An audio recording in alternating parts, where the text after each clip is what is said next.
പാർന്ന് സെന്റർ ചെയ്യാവോ? എടോ മൊത്തത്തിൽ ഇരുണ്ടിരിക്കുകയാണല്ലോ, തെളിച്ചൊന്നുമില്ല, എക്സ്പോഷർ കൂട്ട്. സാർ മാക്സിമം ആണ് സാർ. എടോ താൻ എന്നോടാണോ പറയുന്നത്? കൂട്ടാൻ പറഞ്ഞാൽ കൂട്ടിയാ മതി. ഇനി ഞാൻ വന്ന് തിരിക്കണോ? കൂട്ടിയിട്ടുണ്ട്. കുറച്ചുകൂടെ കൂട്ടിക്കോ. ഒന്നും പറയണ്ട സാറേ, നമ്മളെല്ലാ കാര്യത്തിലും ഇടപെട്ടാൽ മാത്രമേ കാര്യങ്ങൾ നന്നായി നടക്കുള്ളൂ. അതിൻ്റെ ഒരു സ്ട്രെയിൻ ഭയങ്കരമുണ്ട്. എടോ തന്നോട് പറഞ്ഞിട്ട് മനസ്സിലാകുന്നില്ലേ? ഇനി ഞാൻ വന്ന് തിരിക്കണോ? തന്റെ വീട്ടിൽ നിന്നൊന്നുമല്ലല്ലോ വിളിച്ചു കൊണ്ടിരുന്നേ. ഇനി കൂട്ടാൻ പറ്റത്തില്ല സാർ. മാക്സിമം അല്ലേ? മാക്സിമം കൂട്ടണോ? ഇത് കണ്ടോ സാർ, നമുക്കൊക്കെ തോന്നുന്നത് അവന് തോന്നുന്നില്ല. പക്ഷെ എന്താ ആഘോഷ ഗ്ലാസ് ഒന്ന് മാറ്റിയാൽ ചിലപ്പോ ശരിയായി. ദൈവമേ, ഇങ്ങനത്തെ ഗ്ലാസ് വെച്ചപ്പം എനിക്ക് മിസ്റ്റേക്ക് പറ്റിയിട്ടുണ്ട്. അതല്ലേ പല പ്രാവശ്യം. സാർ എന്തായിരുന്നു അത് നമ്മുടെ പ്രോജക്റ്റിന്റെ അടുത്ത സ്റ്റെപ്പ്. ആ ഞാൻ സ്ക്രിപ്റ്റ് ചോദിച്ചു. ഹീറോയും 2 ബ്രദേഴ്സും അല്ലേ? അതെ. 3 ക്യാരക്ടേഴ്സ്. 3 പേർക്ക് നല്ല ഗംഭീരമായിട്ട് പെർഫോം ചെയ്യാനുള്ള സ്പേസ് ഉണ്ട്. തിയേറ്ററിൽ ഏത് ക്യാരക്ടർ വർക്ക്ഔട്ട് ആവും നമുക്ക് പഠിക്കാൻ പറ്റില്ല. കറക്റ്റ്. ആഘോഷം നല്ല ഡീപ്പായിട്ട് സ്ക്രിപ്റ്റ് വായിച്ചിരിക്കുന്നു. അതുകൊണ്ട് ഈ 3 ക്യാരക്ടേഴ്സ് ഞാൻ തന്നെ ചെയ്തോളാം. അല്ല, ബ്രദേഴ്സ് ആകുമ്പോൾ 3 പേരും ഒരേപോലെ ഇരിക്കുന്നത് നല്ലതല്ലേ? ആ നമുക്കൊരാൾക്ക് ട്രിം ചെയ്തിട്ടുള്ള ഒരു സാധനം പിടിക്കാം, മറ്റേ ആള് കണ്ണെഴുതി കമ്മലൊക്കെ ഇട്ട് ചെറിയൊരു ഫെമിനിൻ ആറ്റിറ്റ്യൂഡിലൊരു സാധനം പിടിക്കാം. ഞാൻ ഇതുവരെ ചെയ്തിട്ടില്ല, അപ്പോൾ അതൊരു വെറൈറ്റി ആയിരിക്കും. എൻ്റെ ഫാൻസും ഹാപ്പിയാവും അല്ലേ? ശിവാജി ഗണേശന്റെ ദൈവമകൻ സാറ് കണ്ടതല്ലേ? കണ്ടിട്ടുണ്ട്. അതാണ് എൻ്റെ മനസ്സിൽ. അയ്യോ അത് ശരിയാവില്ല. അല്ല പേടിക്കണ്ട, 3 തന്നെ ചെയ്യാം. ഞാൻ ആക്ടിങ്ങിൽ പൊളിച്ചോളാം. കമലഹാസനൊക്കെ ഒരു ഒറ്റ സിനിമ തന്നെ 10-20 ക്യാരക്ടേഴ്സ് ചെയ്യുന്നില്ല, പിന്നെന്താ? ഗംഭീരമായിരിക്കും സാറേ. അതാകുമ്പോ നമുക്ക് തമിഴിലും കന്നഡയിലും ഒക്കെ ഡബ് ചെയ്ത് ഇറക്കാൻ ചെയ്യും. സാറിന് ഇപ്പൊ അവിടെ നിന്നൊക്കെ ഒരുപാട് എൻക്വയറി വരുന്നുണ്ട് ഇല്ലേ സാറേ? ഒരുപാട്. ഓക്കെ ആണെങ്കിൽ നമുക്ക് ഇമീഡിയറ്റ് ആയി പടം തുടങ്ങാം. ഞങ്ങളൊന്ന് ആലോചിച്ചിട്ട്. സാറിനായതുകൊണ്ട് ഒരു ഓഫറും കൂടി ഞാൻ തരാം. 3 പേരുടെ വേണ്ട, 2 പേരുടെ റെമ്യൂണറേഷൻ തന്നാൽ മതി. എന്തൊരു ഓഫറാ സാറിന് കിട്ടിയേക്കുന്നേ. 2 എടുത്താൽ 1 ഫ്രീ. അതാണ് സാർ ആലോചിച്ചിട്ട് പറഞ്ഞാൽ മതി. ശരി മോനെ, നടക്കട്ടെ. എവിടെ ഡയറക്ടർ? ഇവിടെ ഉണ്ട് സാർ. വേഗം വിളിക്കാൻ, എനിക്ക് റിയാലിറ്റി ഷോന് പോകാനുള്ളതാണ്. എന്ത് പറയുന്നു സാർ? ഇതിലും ഭേദം നമ്മുടെ സ്ക്രിപ്റ്റ് വല്ല റെയിൽ പാളത്തിലും വെക്കുന്ന. ആലോചിച്ചു കഴിഞ്ഞോ സാർ?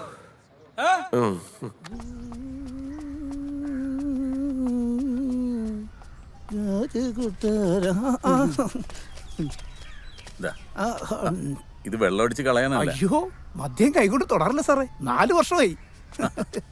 നല്ല ആളാ പറയുന്നു. ഉണ്ടല്ലോടാ. ഇതിപ്പോ 4ാമത്തെ കുഞ്ഞിന്റെ നൂലുകെട്ടാണേ. മൂത്തത് 3 പെണ്ണല്ലേ സാറേ? ദൂർത്തടിച്ചാ അവര് വഴിയാതരാവില്ലേ? ഇതൂടെ അയ്യോ അയ്യോ, വേണ്ടായിരുന്നു. വേണ്ട സാറേ, വേണ്ടായിരുന്നു. അമ്മ അടുത്ത ആഴ്ച ഇവിടെ കൊണ്ടൊന്നും വിടണം. ഈ പ്രായത്തിൽ അമ്മയെ ജോലിക്ക് വിടുന്നത് ശരിയല്ലെന്ന് എനിക്കറിയാം. എന്നാലും അതിന് ഞാനിവിടെ ജോലിക്കൊക്കെ അല്ലല്ലോ. ആണോ സാറേ? ഇവിടുത്തെ ആളല്ലേ. പിന്നെ ഞാൻ തിരിച്ചു വരുമ്പോഴേക്കും സാറിന്റെ അവാർഡിന്റെ കാര്യം അറിയായിരിക്കും. അമ്മ എന്നോട് പറഞ്ഞായിരുന്നു. ഓ സാർ നോക്കിക്കോ, ഈ പ്രാവശ്യം സാറിന് തന്നെയാ. ഓ ഞങ്ങളുടെ അതിങ്ങനെ ശരി സാറേ. എന്താ സാറേ കണ്ണൊക്കെ നിറഞ്ഞിരിക്കുന്നത്? ഏയ്, കുറച്ച് ദിവസത്തേക്കാണെങ്കിലും കൂടെ ഉള്ളൊരു യാത്ര പറഞ്ഞു പോകുമ്പോൾ ഒരു വിഷമമാണ്. ഇതെന്താ ഒരു കവറ്? അയ്യോ, ഞാൻ മറന്നുപോയി. സാറ് കുളിക്കാൻ കയറിയപ്പോൾ ഒരു കൊറിയർ വന്നിട്ടുണ്ടായിരുന്നു. കൊറിയറോ? എനിക്കോ? ആ, മോഹൻ കുമാർ സിനി ആക്ടർ. എനിക്കാരടാ കൊറിയറൊക്കെ അയക്കുന്നത്? ഫ്രം അഡ്രസ് ഒന്നും വെച്ചിട്ടുമില്ല.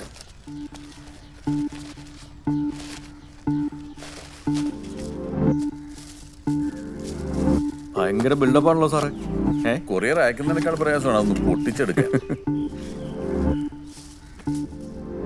മൊബൈൽ ഫോൺ ആയിരിക്കും.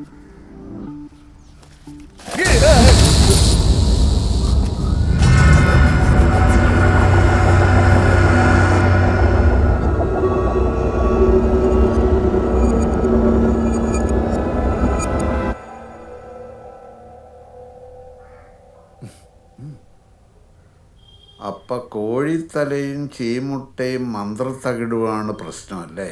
കൂടോത്രമാണ് മനുഷ്യന്റെ സമാധാനം കളയാൻ. പണ്ടും ആരൊക്കെയോ ക്ഷുദ്രക്രിയ ചെയ്തിട്ടാണ് ഞാൻ ഔട്ടായതെന്ന് വളരെ പ്രശസ്തനായ ഒരു ജോലിസിന് എന്നോട് പറഞ്ഞിട്ടുണ്ട്. കൂടോത്രം ചെയ്താൽ ഫീൽഡ് ഔട്ടായി പോകുമായിരുന്നെങ്കിൽ മമ്മൂട്ടിയും മോഹൻലാലും ഒക്കെ എത്രയോ തവണ ഫീൽഡ് ഔട്ടായി പോയേനെ. അവർക്കും കാണുമായിരുന്നല്ലോ ശത്രുക്കൾ. അതെ, എന്നാലും ഈ കൂടോത്രം ഏതെങ്കിലും വിധത്തിലൊന്ന്. തനിക്ക് ഈശ്വരനിൽ വിശ്വാസമുണ്ടോ? ഉണ്ട്, നല്ലതുപോലെ ഉണ്ട്. വെറും ഒരു കോഴിത്തലയും ചീമുട്ടയും പ്രതിരോധിക്കാനാവാത്ത ഈശ്വരനെ എന്തൊരു തല്ലിപ്പൊടി ഈശ്വരനാണോ?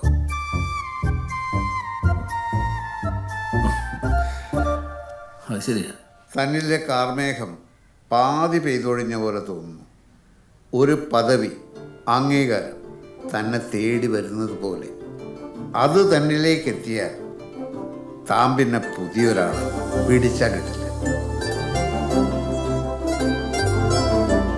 എന്തായി തൻ്റെ പാട്ട് പരിപാടി? നന്നായിട്ട് പോകുന്നു ബ്രദർ. നാളെ ഷൂട്ടുണ്ട്. നാളെ പാട്ടല്ലല്ലോ, ഡാൻസ് അല്ലേ? അതെ. ഇപ്പൊ പാട്ടുകാരനാവണമെങ്കിൽ ഡാൻസും കളിക്കണമല്ലോ അല്ലേ? പക്ഷെ ഡാൻസുകാരനാവണമെങ്കിൽ പാട്ട് പാടണ്ടേ?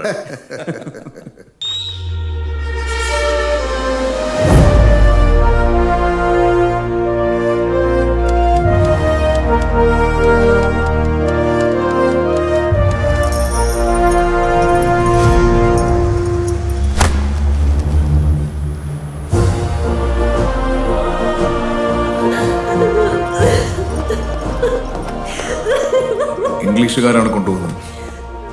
എൻ്റെ രാജ്യസ്നേഹം ഇവർക്ക് രാജ്യദ്രോഹമാണ്. അതുകൊണ്ട് തന്നെ ഇനി ഒരു തിരിച്ചുവരവുണ്ടാവുമെന്നറിയില്ല.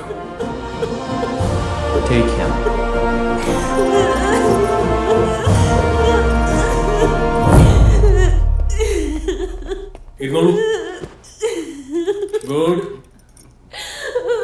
Very good. സാർ ഇരിക്കട്ടോ.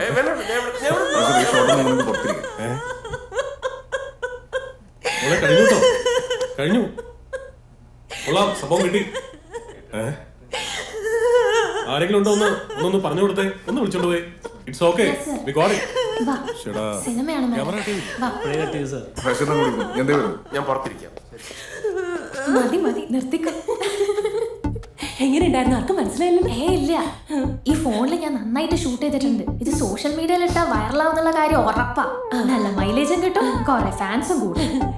കഥാപാത്രത്തിൽ നിന്ന് ഇറങ്ങി വരാനാവാതെ നടി ശ്രേയ ലക്ഷ്മി, അങ്ങനെ ഒരു ക്യാപ്ഷനും കൂടി കൊടുക്കാം. ഒരു 3-4 ക്യാപ്ഷൻ ഞാനും കൂടെ പറഞ്ഞു തരട്ടെ? എടോ, 10-12 വർഷമായിട്ട് ഞാൻ ഈ ഇൻഡസ്ട്രിയിലുണ്ട്. ഇങ്ങനത്തെ കുറെ കുരുട്ടുകളെ കണ്ടിട്ടുണ്ട്. ഈ കുരുട്ടുബുദ്ധി കാണിക്കുന്ന എഫേർട്ടിന്റെ പകുതി ഓണസ്റ്റ് ആയിട്ട് അഭിനയത്തിലിട്. അങ്ങനെയാണ് കുറച്ചും കൂടെ കളത്തി നിൽക്കാം.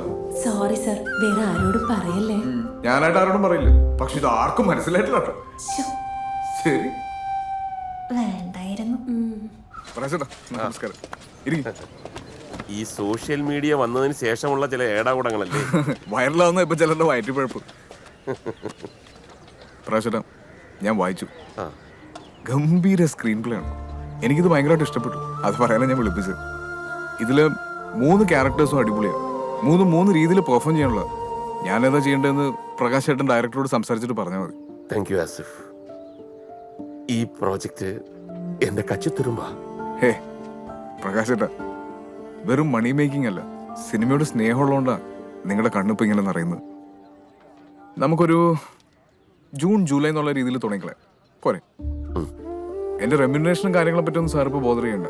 പക്ഷെ പ്രൊഡക്ഷനിൽ കോംപ്രമൈസ് ചെയ്യാതെ നമുക്ക് ഈ പടം ചെയ്യണം. തീർച്ചയായിട്ടും. ഇത് കലക്കും പ്രാവശ്യട്ടാ, ഞാൻ കട്ടയ്ക്ക് കൂടെയുണ്ട്.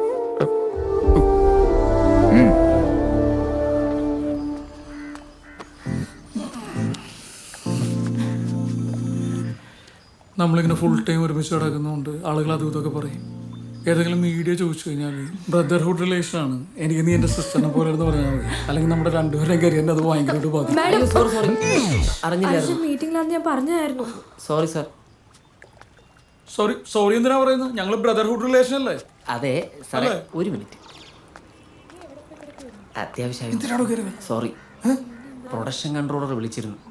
ആ പ്രകാശ് സാറിന്റെ പടത്തിൽ നടൻ ആസിഫിൽ ഡേറ്റ് കൊടുത്തു. അയ്യോ, ആ സത്യം. നമ്മുടെ കയ്യിൽ നിന്ന് പോയി. ഒരു കാര്യം ചെയ്യാം, ഇന്ന് വൈകുന്നേരം ഹോട്ടലിൽ വെച്ച് 100ാം ദിവസം ആഘോഷം നടക്കുന്നതിനിടയ്ക്ക് ഞാൻ കയറി അനൗൺസ് ചെയ്യും. ഞാൻ അങ്ങനെ പറയുമ്പോൾ തന്നെ നിർത്താതെ കൈയടിക്കാൻ പറ്റുന്ന ആളുകളെ കാശ് കൊടുത്ത് നീ ഇറക്കണം. അത് ഞാൻ ഇറക്കിക്കോളാം. അങ്ങനെ വിളിക്കാം. മാഡം സോറിയേ. വീണ്ടും സോറി എന്തിനാ പറയുന്നത്? ഞാൻ പറഞ്ഞില്ല അവൾ എന്റെ സിസ്റ്റർ ആണെന്ന്. സോറി. ഈ ബ്രദർഹുഡ് മിക്കവാറും വാട്സപ്പ് ക്ലിപ്പായിട്ട് ഇറങ്ങും.